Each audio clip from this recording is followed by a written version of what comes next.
Use it to test the speakers. Welcome.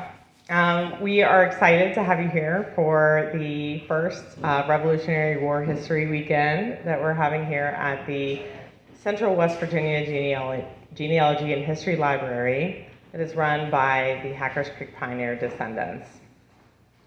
This is, of course, a nonprofit.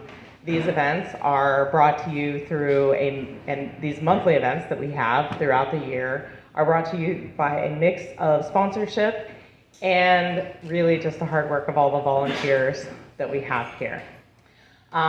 This is a primarily volunteer-run organization, and so your donations, your memberships, and your physical labor contributions are what keep this amazing and incredible library available to the public.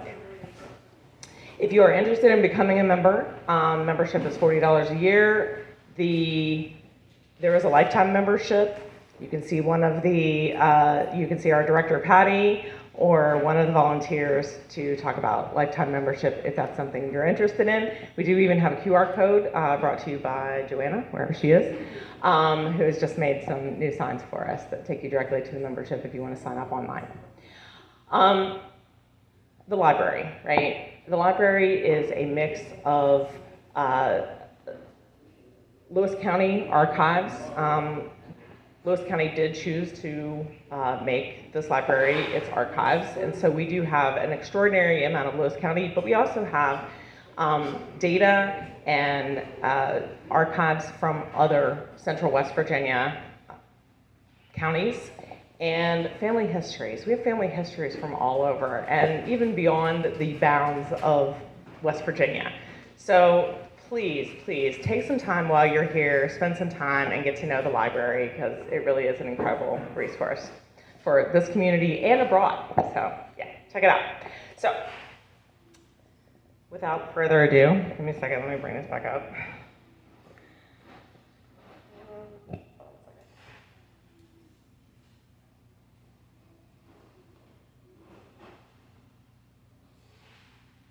Sorry, had this up.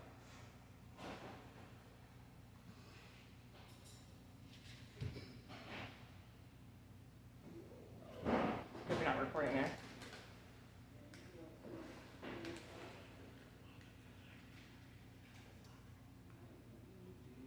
I don't have your bio up right now. I can't get it to pull up. So without further ado, I would like to introduce Dr. Randy Darnell, who will be bringing to us the Road to Revolution. Thank you.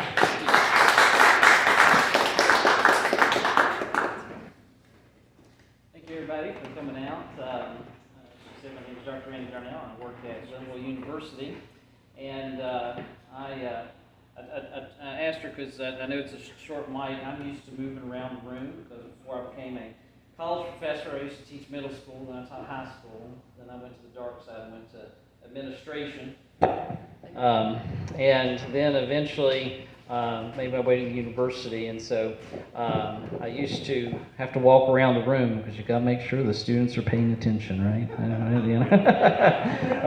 Well, hopefully won't have a problem with that, but I have cured insomnia before, so hopefully I won't do that today. But when I spoke with Andrea first about this, as she was talking about this being the American Revolution, and we were trying to brainstorm exactly what type of presentation to do, because I know there's some other presentations that's a little bit more niche. She said, well, let's maybe have you start out with how we got here, how we got to the American Revolution. And so originally, I was going to kind of prepare and do some things that would be familiar in a high school or elementary classroom, and we'll talk about some of those, Boston Tea Party and things like that. But my background in history is really researching the history of ideas and how ideas impact history, and ideas like philosophy or religion.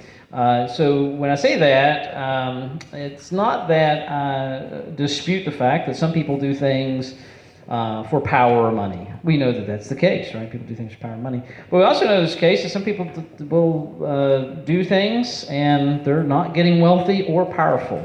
They have a passion. They believe in the idea. They believe wholeheartedly. Maybe it's a religious persuasion or whatever. They may go their entire life poor and in a helpless situation just for a cause.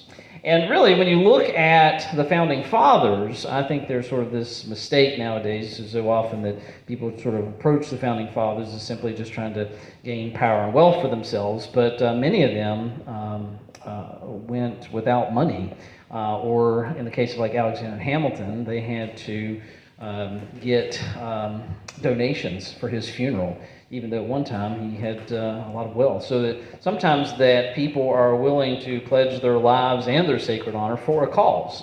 And so I say all that to say this, is that when we look at the American Revolution today, and when we say that road to revolution, that road could look even a lot longer than what we might think, besides just the tax issue that we're more familiar with, Stamp Act and all that. If you take it back a little bit further, there were ideas sort of fomenting and growing that over time, when the right circumstances came about, it eventually equaled to what we know as the American Revolution. So what I want to talk about today is that sort of longer road, the ideas that were developing in England and in the Americas, and things happening that were influencing the leaders of the American Revolution. So, like, for example, one of the areas, and I'm sorry I didn't think about the right kind of attachment. I brought a PowerPoint, but it's just up here because I didn't have the right attachment for it. But one of the first stops that I want to talk about is that prior to the American Revolution in the 1600s, in England, there was a civil war. And I think that's sort of important to think about. And the reason why I'm saying this is because if you think about the American Revolution, is that in many ways it's like a civil war. You know, I tell students all the time when we actually talk about the American Civil War, and we talk about the Confederates seceding from the Union. So if you really think about the American Revolution, it's kind of like they're seceding, right? They belong to Great Britain. They consider themselves British, right? They are subjects to the crown, and they say at one point, we're doing our own thing.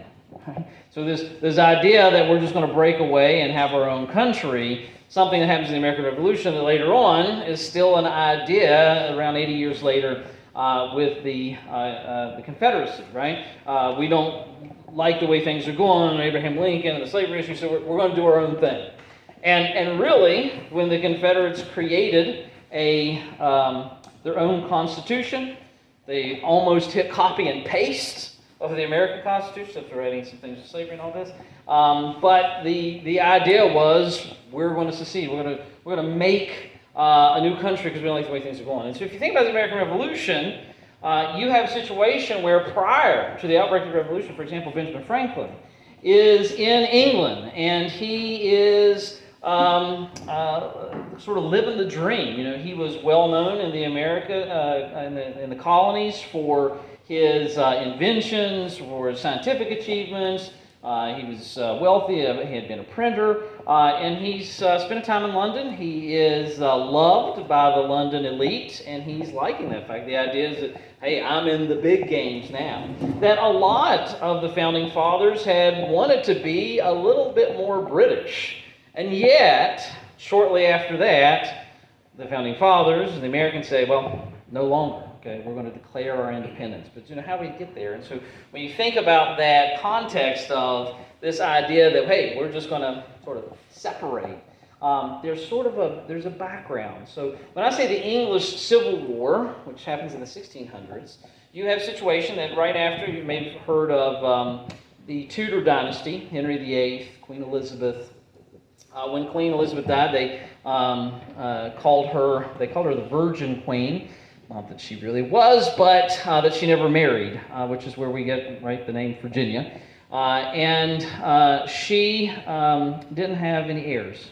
So who replaced her was James, the Sixth of Scotland, and he came to the throne and brought Scotland and England together and created what we call Great Britain. Now, when he came to the throne, it's a new dynasty called the Stuart dynasty. He's not getting along very well with a lot of the folks in England, especially a group of religious that at the time were considered radicals, the Puritans, who, as you know, also had came over to the colonies. Well, King James I, he struggled with these Puritans and members of Parliament through most of his time while king, and then he gives it. Then when he dies, his son Charles I becomes king after him. Now, Charles I has an even more difficult time, and he tries to assert his authority. Eventually, you end up with a civil war where Parliament decides that they are going to assert more control. In the Tudor time, in the Tudor dynasty, Parliament existed. Parliament had been around since the Magna Carta. There had already been this idea in England the king should have limited power. But in the Tudor era, it was kind of like, well, we're here, we'll meet, but whatever the king wants, we'll give. But by the time of Charles I, it's different. Parliament wants to restrict the right of the king even more. On top of this, there's some religious conflict. The Puritans aren't too happy with the Anglican bent to the Church of England, this sort of Anglican route they were going, and also they were afraid that Catholicism would come back. And so you have this war that starts, and this war is going on, incidentally, while people are in the Americas, where the colonies are here. So folks there's some Puritans in Massachusetts who will go back to England during this time of the English Civil War. Well, long story short, the parliamentarian forces win. And one of the things they do is they execute King Charles I. Okay? And for the first time, and the first and only time in English history, there wasn't a monarch on the throne. There was a Puritan leader by the name of Oliver Cromwell. They called it a protectorate. It was England's sort of short run of trying the whole republic thing. But I say all that to say this, is that before our revolution breaks out, there's already something going on in England. There's already this sort of context of saying the king can't have too much power. We're going to kind of keep the king in line. Now, Oliver Cromwell, he lasted, in power for his lifetime, but he was Puritan, and a lot of people just couldn't handle the Puritans as much. And so after he died, the Parliament brought back the monarchy. And they brought back Charles II, who was the son of Charles I. Charles II learned his lesson from his dad and kind of let Parliament do their own thing, and that meant Parliament was getting more power. And then, after he died, came James II. Now, James II didn't learn his lesson. So what James II decides to do, he says, you know what, I'm going to reassert my authority. I'm a monarch, right? And then Parliament decides, we're done with you. They call this the Glorious Revolution. The reason why they call this the Glorious Revolution is almost bloodless. Right? They're able to get rid of James II, and they bring in William and Mary. Okay? Now, what happens is when they bring in William and Mary, they say, we're going to let you be king, but what we want is this understanding that we want a Bill of Rights. It becomes known as the English Bill of Rights. I'll read you some of the things that they put in the English Bill of Rights. For example, freedom to elect members of Parliament without the King and Queen's interference. Freedom of speech in Parliament, freedom from royal interference with the law, freedom to petition the king, freedom to bear arms for self-defense. Maybe some of this is sounding familiar. Freedom from cruel and unusual punishment and excessive bail. We actually use that same phrase later in the Constitution. Freedom from taxation by royal prerogative without the agreement of Parliament. Freedom of fines and forfeitures without trial, freedom from armies being raised during peacetime. So when William and Mary came to the throne, they agreed to these. It's from that point that England starts to shift, and you see what now exists. Eventually a prime minister position comes, parliament's in control, and the king and queen are still there, like today. The monarchy's still there, but they're mostly just waving at the cameras, right? Now Parliament's in control. So you went from that Magna Carta idea, now there is these English Bill of Rights. There's this idea saying we've got to limit the king. Now, what you got to understand is at this time, right, the colonies, people are still moving to the colonies. Some have even moved back.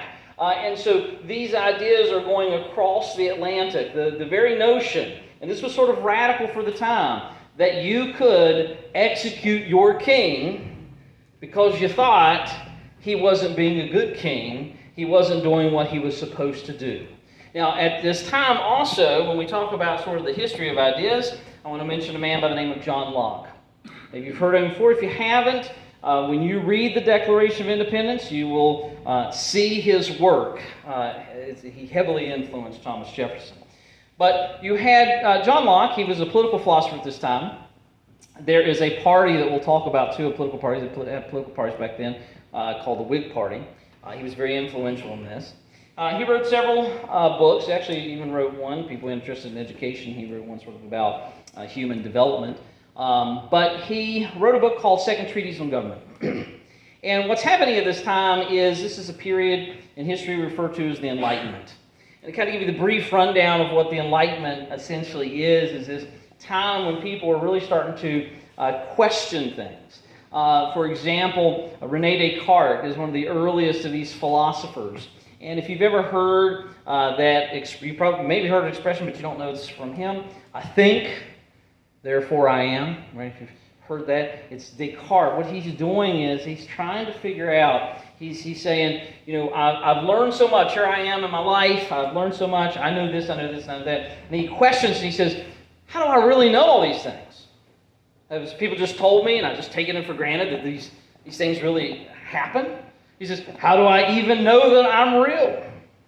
Okay.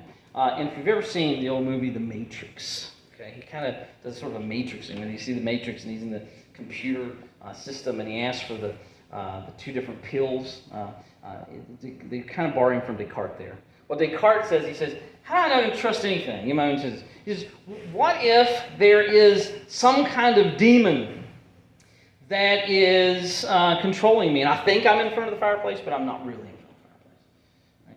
He says, but the one thing I can start with, he says, the very fact that I'm doubting this, right?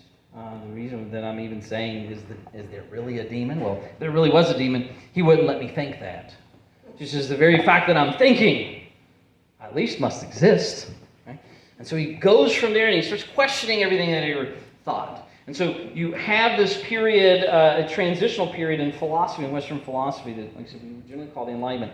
One of the things that philosophers started looking at this time was about government. How do we get government, the government that we got? Okay, and one of the conversations was about the state of nature. So what they mean by that, and especially for those that were of a Christian background, was Adam and Eve. They come out of the garden. And how do we get kings from there? There had been this notion of what was called the divine right of kings, that God instituted that. But a lot of people are looking around and say, well, there's Adam and Eve, and they start having kids, and they're just sort of out there in the wilderness. How do we get government? Later on, for other thinkers who went the evolutionary route, same sort of idea, humans, hunters, and gatherers. How do we get kings? And how do kings come about? And so they started thinking of things in the state of nature. And a lot of thinkers were questioning whether or not the whole concept of kings was legitimate, whether it was from God or divinely appointed, because you didn't have it in the state of nature. Right? If we're just sort of all there living in huts or cabins or whatever in the wilderness, we are just trying to survive, we hunt for our food, we gather for our food, then we're doing our own thing. Right? There's no king telling us what to do. There's no taxation. We're just surviving from day to day. Now, what John Locke eventually says, and what others says, is that, well, there had to come to a point where government was created. But here's what John Locke argues. He says, so eventually, because it's tough in the state of nature.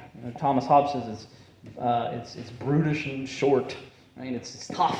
You're out there trying to survive. You're trying to kill animals just to eat. Sometimes there's not always going to be food on the vine and all that. It's just a tough existence in the state of nature. But what happens is someone might come and rob you. We can't call the police. Right? What are you going to do? Right? They come and rob you. They just rob you. That's it. Unless you can fight them off and fend for yourself, you're without recourse. So John Locke says it's kind of where government comes from. That eventually people are willing to say, you know what, for some type of protection, for some type of organization, I'll give up some of my liberties. I might pay taxes or submit to certain laws. I'll give up some of my liberties so that we can have structure and protection. That's where John Locke says, if you've ever heard that phrase, consent of the governed. Right? So John Locke is saying that that's really where government came about. It was like a social contract, an agreement that developed. But then over time, kings rose and took power not originally granted to them. Right? And Locke goes as far to say that if you wanted to, if the king is being bad and taking too much power, you can get rid of it. Right? Because it's not natural. What you have as a human being, he says you have natural rights. The natural right philosophy went all the way back to the ancients.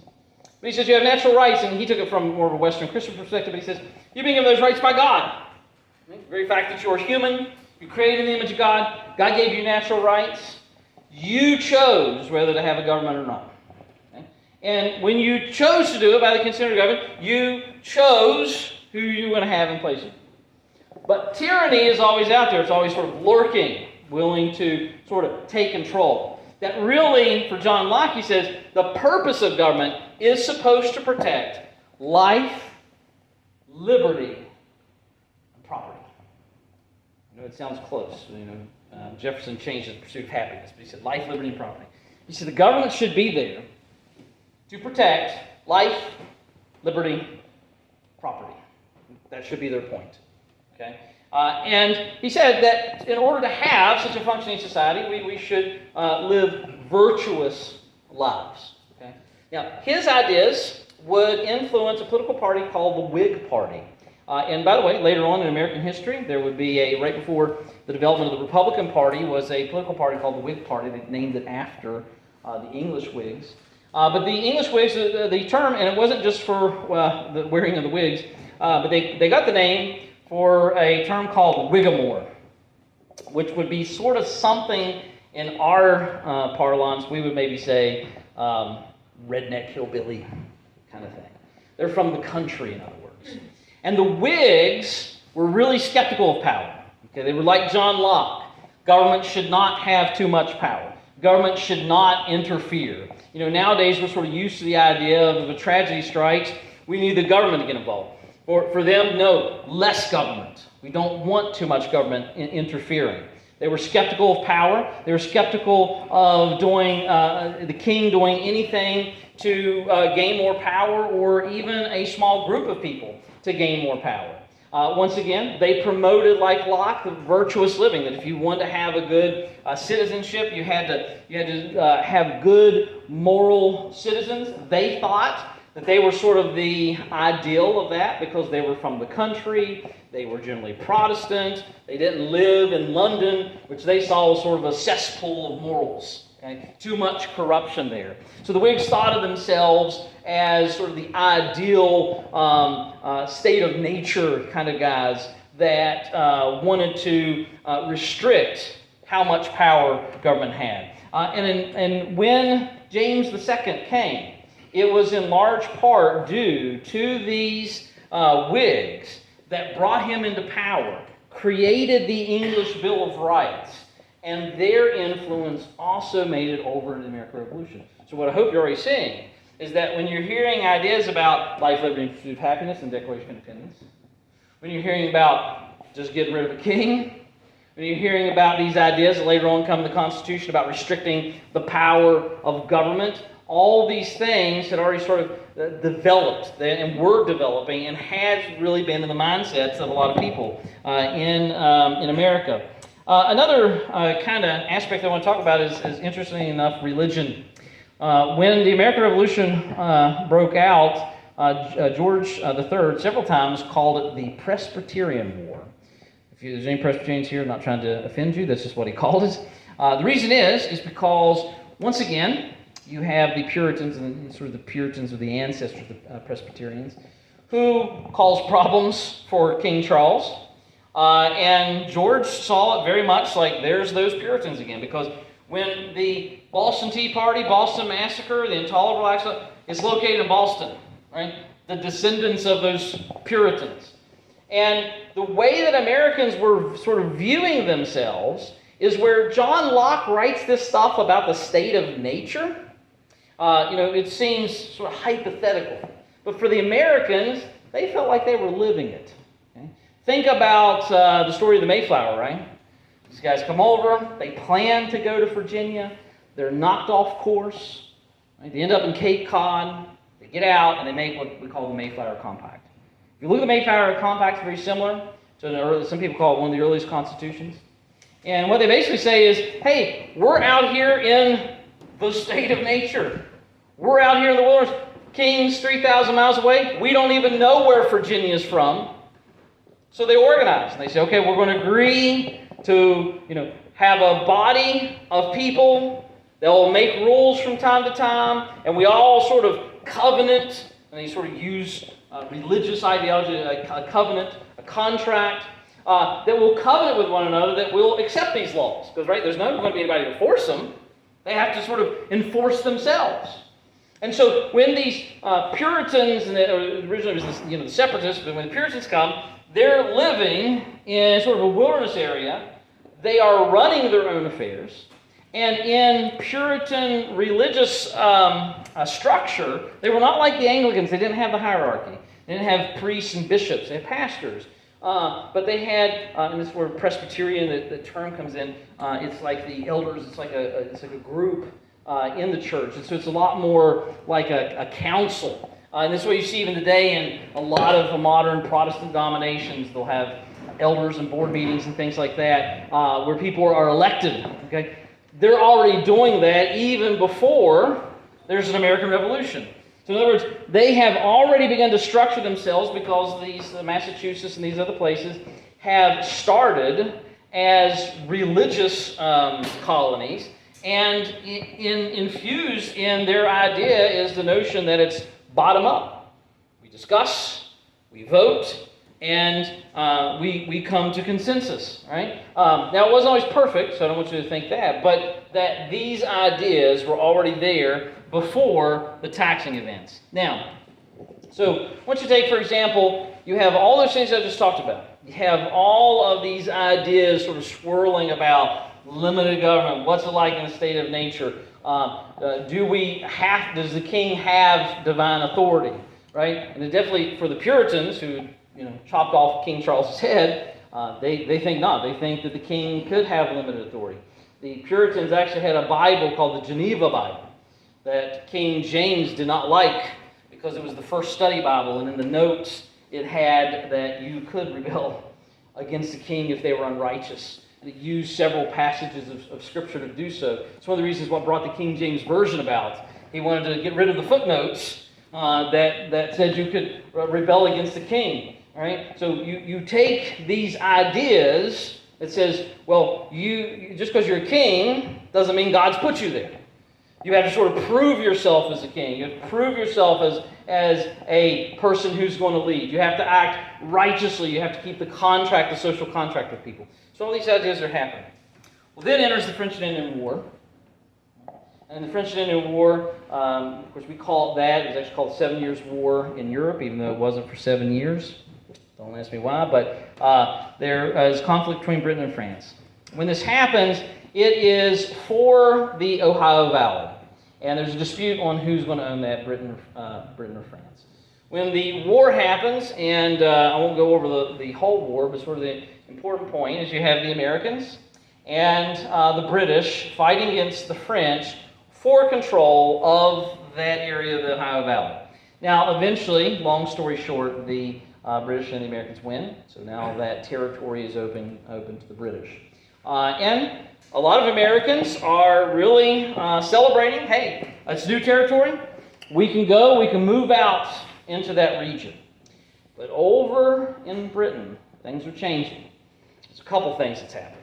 Number one, over this whole time, since the Mayflower, and really even going back to Virginia, in case you stand sick, but since the colony started up to the French and Indian War, there have been what historians call salutary neglect, which basically means that England is not looking too closely at what the colonists are doing. They do their own thing. As long as, we get to trade and money's flowing, no problems, whatever they want to do. Now, do you know, if anybody has kids, you know what happens if you let them go too long doing what they want to do, right? Then they're going to do what they want to do. So they had went all that time doing what they had wanted to do, created local legislatures, local assemblies. It looked different in each colony, but it all had the same kind of system. In fact, when they made the Constitution, much of it was based off of state constitutions that had been back from the colonial period. So there they are, they're running their own show. They see their local legislature like their parliament. And then all of a sudden, at the end of the French and Indian War, they're checking the bank account. And they're saying, hey, we need some money. That war was expensive. What are we going to do? Well, can't charge the people in England. They are one of the most highly taxed people anywhere. Where can we get these taxes from? Well, so that's where we should have the Americans, right? We protected them. We fought for them. And they got to pay their fair share. So they need to cough up some of this money. On top of this, the Americans are getting ready to go out and move into areas like this. And the British say, whoa, wait a second. The French might be gone, right? But the Native Americans are still there. And they don't want us in this territory. And Britain doesn't want to spend any more money fighting native tribes to protect the colonies.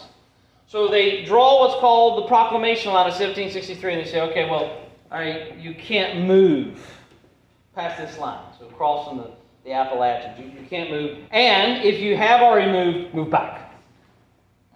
In some ways, some people actually see this as sort of the first Native American reservation. The British say, we're going to leave this territory for you, we're not touching it, and we're going to make any American move out. Well, this was sticking in the craw of some Americans, especially if you'd already moved over there. Right? And you're saying, hey, we just fought this war to any of this territory, and you're taking it away. Right, now, at that point, all right, we're aggravated, but it's not necessarily time to separate. But then things continue. You have the Navigation Acts, which is basically England saying, all right, we got to take care of our sort of financial situation, so we need to not allow the Americans to trade anywhere else. They only get to trade with us. Now, what happened is we just did it anyway, right? And that's for a long time. They were just willing to not pay attention to that. And men like John Hancock made a lot of money breaking the law. Smuggling, going past any blockades, dodging the customs agents, and trading with the Dutch and the French and all this. Well, here's the thing about a law. Can't enforce it. Not a good law.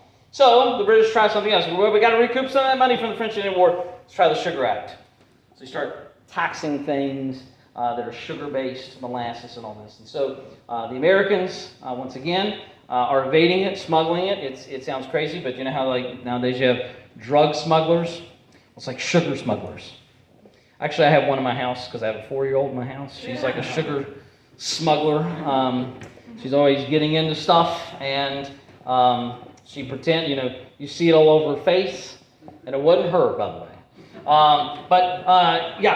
The sugar, the tax on sugar, and the Americans are getting around it. And so still, this is a problem. We need to get a tax. We can't get the Americans to do it. And they've let them go too long. And then comes the Stamp Act. Now, the Stamp Act is the sticking point. It's at the Stamp Act. Now, a lot of people were aggravated, Proclamation 1763, Navigation Act, and Sugar Act. But just kind of like laws that you can get around. It might be aggravating, you might complain about it, but you just kind of move on. The Stamp Act was different. If you wanted any kind of paper product, you had to get a stamp on it like you do in the post office today when you get a letter. Right? Even playing cards, business license, whatever, you have to get that. And it's at that point you start to see the language of the Whigs, Locke, the English Civil War, all these things that I just got talking about, is now being written about, now being given in speeches in the various houses and legislature. And the key thing, so when you hear about no taxation without representation, that was one of the key Whig platforms. The catch was that when the Whigs said it, They were saying the king can't tax us, only Parliament can because we elect Parliament. So when Parliament levies the tax, they say, well, you Americans, Parliament's doing it. It's completely legit, right? That's what the Whigs said. The Whigs said, king can't tax us, but Parliament can. Right? So you Americans need to pay the taxes. Parliament was the one that issued the tax. The Americans say, we didn't get to vote for the people in Parliament. There's no Americans in Parliament. Right? They believed in what was called real representation rather than virtual representation. For the English viewpoint, well, we represent all Englishmen. The Americans say, no. Unless we have Americans, unless we have a say, we're being taxed without our consent. And that's tyranny. The power to tax is the power to destroy. Right? And then all these same ideas about limiting government, not letting government get too much power, even the skepticism that the Whigs had, right, is now in the American mind frame. And what I mean by that is anything Parliament does at this point after the Stamp Act, they immediately think it is sort of a grander scheme to take away the liberties of the Americans. The other thing the Americans would say, they'd say, hey, what about the English Bill of Rights? We're Englishmen. We get those same rights. Right? We should have it, as Englishmen we have it. But when Parliament was ignoring them, then they went more towards John Locke and started talking about natural rights. Well, forget rights of Englishmen. Let's talk about rights as just a human. Because made in the image of God, we have natural rights of life, liberty, and property. And if you are acting this way, you are infringing upon those natural rights that we have from God. Okay? So, Stamp Act happens. And of course, how am I doing on time? Because I can be long. So the Stamp Act happens.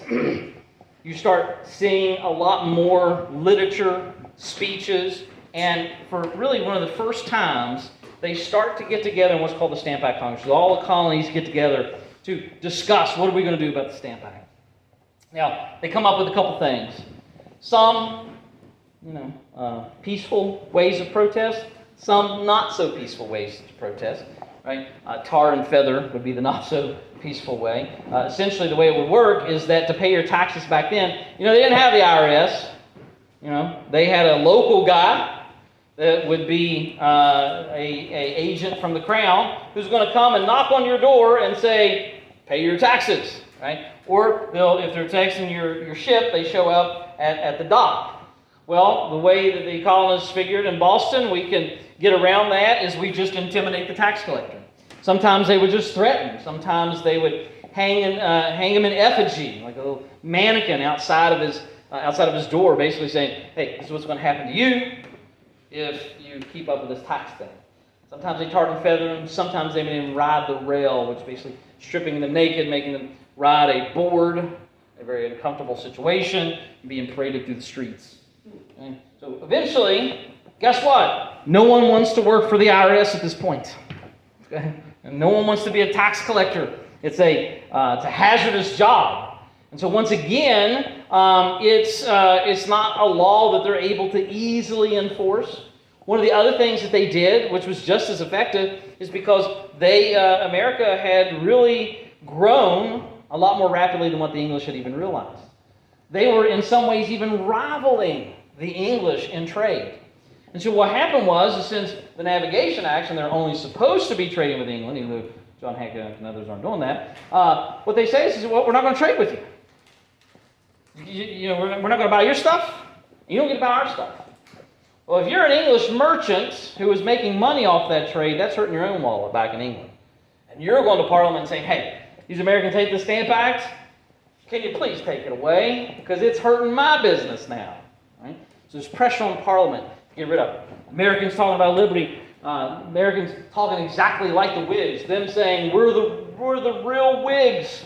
Okay? And you get all those speeches happening at the Stamp Act Congress. So it's repealed, but they're not done. England says, well, let's try. Maybe it's because we did the paper route. That's affecting the lawyers and the businessmen. Maybe if we sort of tax with more benign things, like glass, lead, paint, nails, things like that. It's what we call the Townsend Amendments. So they tried again. what England still hadn't figured out was that it wasn't so much what was being taxed. In fact, most Americans, most of us probably don't like taxes still today, but most Americans at this point, they pay taxes. They didn't have a problem with taxes. They understood that taxes was a necessary thing for government. That was okay. You had to pay taxes. They got that. They understood that, and they did it. Okay? But what they didn't like was saying that you are taxing us without our permission. We're supposed to be Englishmen. We're supposed to have the same rights as in the English Bill of Rights. Right? Only the people we vote for should be able to tax us. And the English still sort of aren't getting it. Okay? So they just say, well, we'll just try a different tax. Same thing sort of happens, right? But something even a little bit worse happens, because it's shortly after this you start getting British troops. And one of the things that was in the English Bill of Rights that the Whigs were against was having a standing army during peacetime. By the way, this event is what eventually, and what's called the Quartering Act, leads to the Third Amendment. We don't hear about Third Amendment a whole lot because it's sort of a non-issue for us, but they start sending British troops into Boston. And if a British soldier came up to your house, knocked on the door, you had to supply food, place to sleep, right? You had to let them come into your house. And this is during peacetime. There's no war going, right? That's against the English Bill of Rights. That's against Whig policy in England. And yet, here they are doing it in Boston. And by the way, what a lot of people started to do is draw some of those same conclusions of James II and King George III. Same stuff you guys threw James II out for, King George is doing, but he's doing to us. That's what the Americans are saying. Once again, not about the taxes. It's about not having a say in those taxes. But when those troops came in, of course, this is where I said this is some of the stuff that we're more familiar with in elementary and high school, but we end up with a situation with the Boston Massacre. Right? Now, it was called the Bloody Massacre originally, but think about the Boston Massacre. A little bit of propaganda by Paul Revere, because you had a situation where some British soldiers were surrounded and being threatened and heckled by these Bostonians, some throwing stuff at them, until eventually some shots were fired and several people were killed.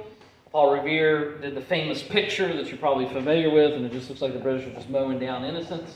But eventually, what comes out from this this Boston Massacre is an opportunity for the people of Boston to take this around to the rest of the colonies, and it has the effect that they want. The rest of the colonies, who they don't have British troops going up and down the streets, are saying, "Hey, it could happen to us." If they're doing it to the people in Boston, and they taxed all of us, right? But it could happen to us, all right? So when the Boston Massacre happened, this sort of fueled those tensions even further. And of course, we're also familiar with the Boston Tea Party, but the context of the Boston Tea Party is the British trying again, because they're in this kind of pickle now, right? The Americans have rebelled. And you don't want to just let them get by with their rebellions. You got to show your firmness. But you also don't want another Boston Massacre. You don't want more problems. You don't want all these issues. Benjamin Franklin, who had been over there in London and was the talk of the town, gets pulled in, gets berated in front of all of these English parliamentarians. And some people actually think that that's the moment that Benjamin Franklin decided to turn completely towards the side of the Patriots. But tensions are rising.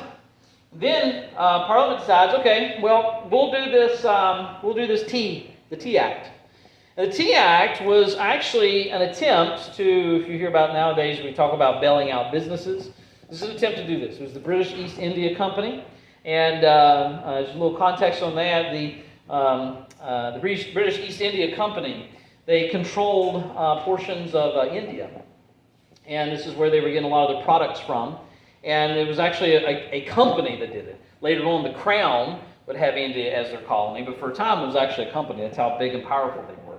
But they fell on hard times, and so the idea was they was going to sell tea at bargain rates to the Americans. But the thing was about these sort of bargain raise, it could undercut the American